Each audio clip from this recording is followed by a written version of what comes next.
We'll move on to item number 6, public hearing. Item 6A, hold a public hearing and adopt a resolution establishing an underground utility district on Crystal Springs Road between Cunningham Way and El Camino Real. Great. Good evening, Honorable Mayor, members of the City Council. Jimmy Tan, Public Works Director. As the City Clerk mentioned, I'll be presenting on the Route 28 Underground Utility District project. The objective of the presentation tonight is to hold a public hearing and adopt a resolution to establish an underground district along Crystal Springs Road between Cunningham Way and El Camino. The other objectives are to provide the City Council and the public information on the Route 28 and receive comments from the public regarding the proposed underground district. So you may have seen this presentation from the previous council meeting. I'm just going to go over it again once more as well. So this agenda is as follows. I'll provide some background on the Route 28 and answer why we're discussing the Route 28 as well. The city shows the city completed Route 28 projects and briefly go over the requirements of the Route 28 and provide the proposed underground and district locations and talk about the current Route 28 in terms of our available work credits and provide information on the Crystal Springs Road Underground Utility District and the next steps.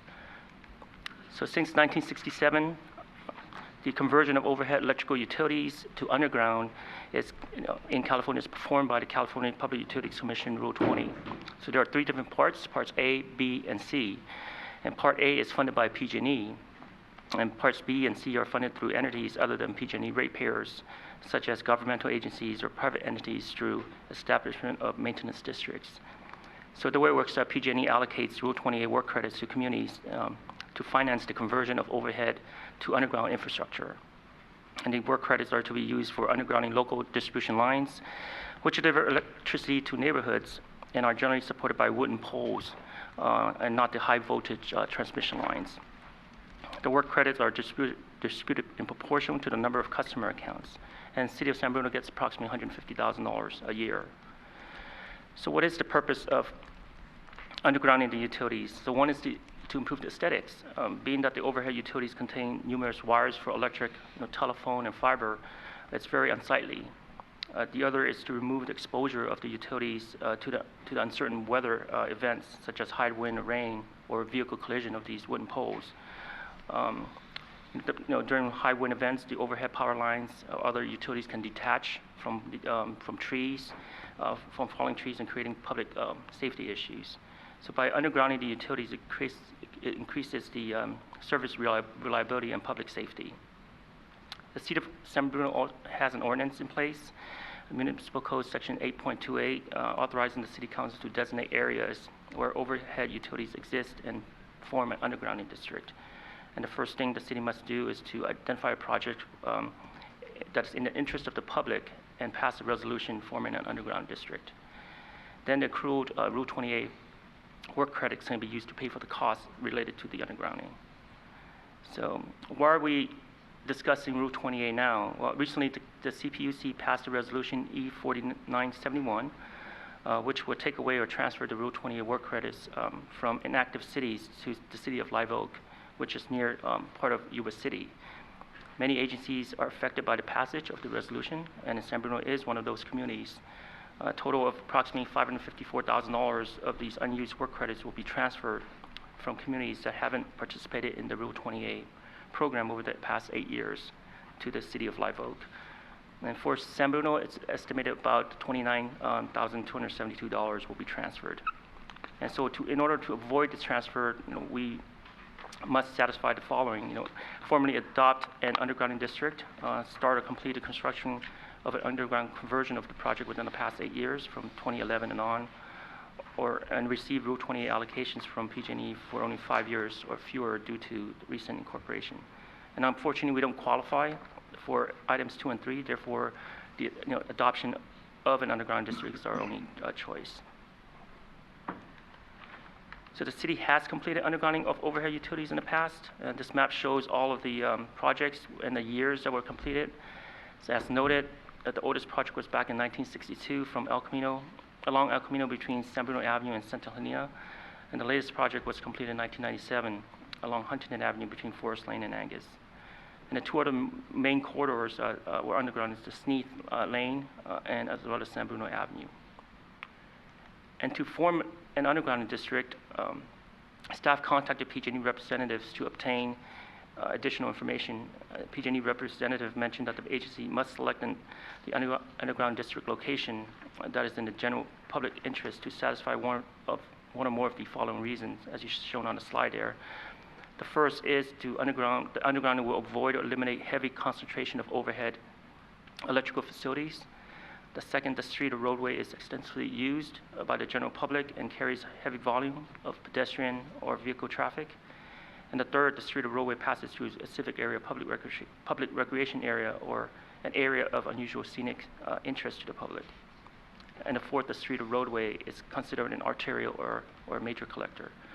So based on our discussion with PG&E representative, the several locations that the city can perform an underground district are shown here on the slide. And these locations have been vetted by PG&E. So there's multiple locations along Huntington, Mastic, Taylor, Angus, Masson, Crystal Springs Road, Genevan, and the lengths and costs of the entire projects are noted on the bottom left-hand corner as well. So this table shows the work credits, the total work credits that the city has. Each work credit is equals to $1. So the city has currently about over $6 million of work credits. If the city doesn't perform or doesn't pass the resolution tonight to establish an underground district, about $29,000 will be transferred over to the city of Live Oak. And that will still leave a balance of a little bit over $6 million in the Route 28 account. So based on our discussion and direction from the City Council at the last meeting, the Crystal Springs Road Underground District was selected out of all the other proposed locations. And the reason for this corridor is that the Crystal Springs Road corridor meets all of the criteria listed in the PG&E requirements. And the road has heavy concentration of overhead electrical facilities, does carry heavy volume of pedestrian and vehicle traffic, and then the road adjoins a public recreation area, which is City Park, and it's also part of the scenic corridor. And the road is also considered an arterial street. So the total length is approximately 3,700 feet, and total cost to underground the entire length is about $7.4 million, which will leave a shortfall of about $1.3 million. And therefore, staff is proposing to perform the project in two different phases. Phase one, which is shown in green, will be from El Camino to Donner Avenue, and the phase two will be from Donner Avenue to Cunningham Way. We did talk to PG&E recently regarding the costs impacts to any of the residents in the area that are being that the proposed undergrounding is being done. PG&E mentioned that everything, all the costs will be paid for, and there will be no cost to the residents as for the undergrounding of the facilities. So they'll pay for all the upgrades of the electrical panels that are required, and as well as the services going back to the electrical panels from the new location of the undergrounding locations. So this slide shows the boundary limits of the phase one undergrounding project along Crystal Springs Road from Donner to ECR, and the properties within the red boundaries will be affected if the undergrounding project is implemented. And the overhead service line to those boundaries will be undergrounded as well. This figure is a little bit different from the one that was attached in the staff report. We did add City Park Way in there a little bit. It's been extended, and the reason why is because there are some poles within City Park Ways that needs to be removed as part of the undergrounding project as well. So after talking to PG&E representative. And this shows the limits of work for the phase two project, which along Donner. So since the majority of the wooden poles are located for Donner are located behind the properties, it will be somewhat challenging to complete this project. But the feasibility to underground this location will be discussed with PG&E once the city determines to move forward with this project. Here are the next steps. First is to execute the Route 28. Well, pass the resolution tonight, and then execute a Route 28 general conditions agreement with PG&E. Then we still have to continue to coordinate with PG&E, other utilities agency, and then issue our request for proposal for the design services. Then bid the project for construction services at a later time afterwards. So this concludes my presentation. I'll be happy to answer any questions. This is also a public hearing, which I've been told by the clerk there are no speaker cards. Was there anybody from the public who did want to speak on this topic? Hearing and seeing no, if we do close the public hearing, we'll preclude from speaking at a later time on this topic. If seeing nobody else, can I have action on public hearing? Through the chair, seeing no speakers, I move that we close the public hearing. Is there a second? I'll second that. Motion made and second to close public hearing. All those in favor say aye. Aye. Any opposed?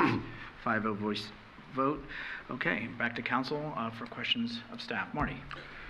Yes, thank you, Mr. Mayor. What's a projected timeline? Are we thinking about? That's for phase 2, right? Well, phase 1 and phase 2, honestly, because are we going to wait until the Recreation Aquatic Center is built and just kind of, I don't need like within a month of the accuracy, I'm just interested in the time frame. Yes, there are multiple coordination that needs to be done, not just with PG&E, but other utility agencies as well. So we're thinking typically it takes at least about 1.5 to 2 years for design services, and then construction thereafter. About maybe another year for, yeah. Hi, Javon Grogan, City Manager. Just want to clarify for the public and the council, the action that is before you tonight is to establish the undergrounding district. Staff will have to come back likely during our budget conversations to formally establish the project, and the project will be funded by the funds that have accumulated at PG&E, and then that will launch the full project with a full timeline from design through completion. That's it. Laura. So just piggybacking on that question regarding timeline. So phase 1, phase 2. So let's say phase 1 really is a 2-3 year process. We're looking at phase 2 somewhere some years out. So is that $7 million taken into consideration, those costs a few years down the road? Absolutely. Let me take that. We are presenting the project as a phase 1 and a phase 2. It is absolutely true. By the time we get ready to even construct phase 1, there may be cost escalation just because even today, if we were full steam ahead, we're likely minimum 2 years out before the first shovel is in the ground, and we all know what construction costs increase by. However, what I do want to say is that it is still, in theory, possible that the project is not done as a phase 1 and a phase 2, but it is done similar to how we do some of our other projects where phase 1 and phase 2 are bid at the same time, and whereas phase 2 is a bid alt. Should bids come in lower and we have enough money with the accumulated credits, we would do them at the same time. What we talked about at our prior study session is that the PG&E undergrounding credits gives the City Council the ability to essentially take a credits for 5 years in the future. And so we might be able to say, you know what, let's borrow from those 5-year credits. And I think the math we did last time was that if we wanted to fully fund phase 2 based on the current calculation, and we borrowed 5 years out, that would leave roughly a $550,000 delta. And so at that time, if we had the rest of the money out of some other city pot, we could borrow 5 years into the future and then come up with that gap and do both phases at the same time. Again, all of those issues will be vetted once we launch the project and come closer to construction. Great. So, and I'll just kind of repeat the comments that I made last time is, I think it's a great selection. It's a great area. I think it's a very utilized area in San Bruno with kids, with people. I mean, you can't pick a better area that I think will be a huge impact for this project. So thank you, Jimmy. Thank you. Michael. Thank you. So the funds that have been committed to this by PG&E, and we talked also about borrowing on future allocations, and the question of bankruptcy came up. So I'm wondering, are those funds currently with the city, or are they promised by PG&E and potentially at risk from a bankruptcy? Those funds are currently held in trust with PG&E. They are not deposited within the city's funds.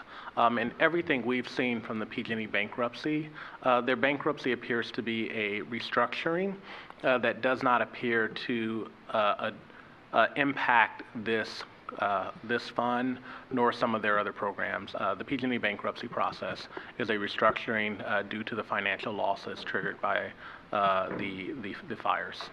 Okay. And In terms of establishing this, this district, are we then somehow committed to complete the project within any specific amount of time? Or is it just a hurdle that we have to clear? Yeah, there's no set amount of timeline, because I think the reason for passing this resolution is so that we don't lose the transfer to the city of Live Oak. And a lot of agencies are doing the same thing as well. City of Menlo Park is actually passing a resolution as well at the same time, so that they don't lose it. Okay. And the only other concern I would have is really how this impacts the rest of the workload of all the other engineering projects that we've taken on. So after some of the information we got this last Saturday on how busy the departments all are, that would be another concern, is how we fit it in, but I know that'll be a discussion for another day. So I'm in favor of moving forward. Thank you. Thank you. Linda? Okay. All right, there being no other comments or questions from council this time, it is a resolution before the council. Is there any action? I move that we approve the resolution. Second. Roll call, please. Councilmember Davis? Aye. Councilmember Mason? Aye. Councilmember Medina? Aye. Vice Mayor Salazar? Aye. Mayor Medina? Aye. Motion carries. Now we'll move on to item 7, conduct of business. Mr. Mayor, Oh, I'm sorry. Yes, Marty. I just want to make sure, because we did have some public comments during the report on the San Bruno Avenue. Would it be appropriate for those comments to be specific to that project be answered? About PG&E's bankruptcy and about us as ratepayers and... There was about 3 questions, I believe, that were pertaining to PG&E that were related to the it's close enough. Well, it was about a gas line. Yeah. Are they going to hit another gas line? It was about their bankruptcy, which the city manager just alluded to. But I think the city manager, if we give him just a minute, we can probably summarize real quick. Sure. That's okay. I think there were a number of questions. I think one, the impact of the PG&E bankruptcy we've addressed. I think the other question was, what has the city done with the funds that it received from the PG&E vis-a-vis the 2010 explosion? I can give a high-level summary of that right now. So the public may remember, in total, the city received $120 million in funds from PG&E. Those monies were essentially divided into 2 parts. $50 million came directly to the city for rebuilding efforts directly aligned to the Crestmore Glenview neighborhood, and that was for all the various improvements to public infrastructure, the new park. Those funds have largely been expended. We brought a report to council a few months ago detailing where we are with those expenditures, and I believe about a week and a half ago, the trustee was in reviewing the last set of invoices that would exhaust that fund, and we're retaining just a small portion in the account, I believe about $30,000, to deal with a final audit of all of the trust expenditures, and there's enough there to pay the trustees, I believe at $2,500 a month expense out, and so no city funds will be used for the trustee. They will all come from that trust. Once the final audit is done, any remaining funds will be credited back to the city to open invoices. And so that $50 million has been expended, and we, about a year ago now, celebrated the substantial completion of all those projects, and we're working on punch list items now, and we'll be done soon. The other portion of that $120 million, so the balance of $70 million went to the San Bruno, a newly established organization called the San Bruno Community Foundation, of which the City Council appoints their board members, but they are connected but a separate entity. They divided those funds into a number of different buckets for community grants. Annually, they give scholarships and other grants to nonprofits. However, the largest portion of that $70 million, $50 million, they have granted back to the city for the development of a new aquatic and recreation center.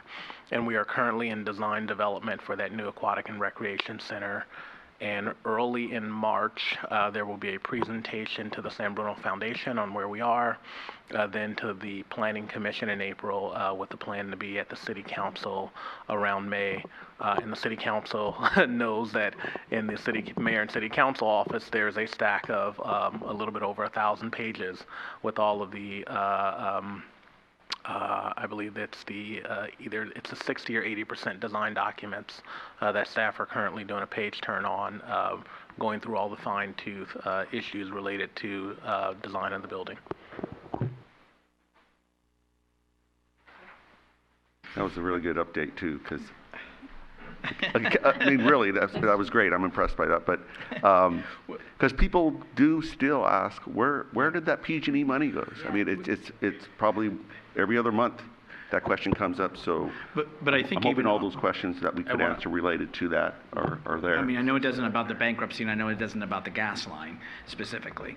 But the other thing too is on the San Bruno Avenue. Yes? Please go ahead, City Attorney. Sorry, I don't mean to interrupt. You're not. I just want to caution that this item is not on the agenda, and when we invite staff to comment on matters that individuals in public comment have made, we risk the discussion that's occurring now, which is a question and answer and good information, but that really needs to be provided to the residents after the meeting. Okay, we will move on. Thank you for the clarification. Conduct of business.